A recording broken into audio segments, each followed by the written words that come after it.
Ja sad nemam pravo da odustanem, jer ja sam sad jednostavno uvučen u nekakvu situaciju da ja sad rešavam, da lomim glavu, što mi kažemo, sa nekakvim sudskim postupkom, ali taj sudski postupak je toliko nepravičan i toliko zabrinjavajući da ja mislim da se tim pitanjima moram dodatno da pozabavim.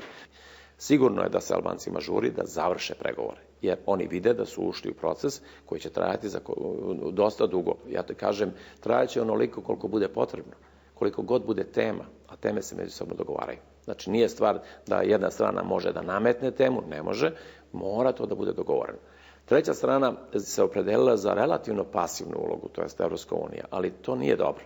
Jer oni jednostavno sad već shvataju, posle ovoliko 4-godišnjeg iskustva, oni shvataju da se, ili 5-godišnjeg, da se tako stvari dole ne rešavaju. Ako prepustite da Priština sama odluči hoće li sprovoditi ili neće, ja garantujem da neće. Prema tome, malo aktivnija uloga u Evropske unije bi bila dobro došla, a na samom terenu, znači ne za stolom, na samom terenu u Prištini, malo aktivniji pritisak od strane predstavnika SAD dao bi rezultate. Oni su malo razočarani, jer ulazak u pregovore su oni videli kao mogućnost da dobiju nekakvu, kakvu indirektno priznanje. Kako to izgleda mi ne ide baš tako, neće to dobiti, ja sam prilično siguran ni od ove, ni od sledeće pregovaračke ekipe, ni od one naredne i tako dalje, jer to prosto nije moguće uraditi.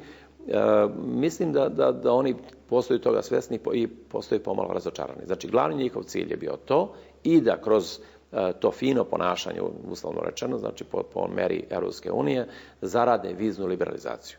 Ključ svih njihovih ideja je vizna liberalizacija. I to samo zbog toga što će tu viznu liberalizaciju iskoristiti da odmah jedan veliki talas Albanaca ode, kako da kažem, trbuhom za kruhom, kako bi to ne sviđa mi se baš termin, ali ne mogu da se drugog setim.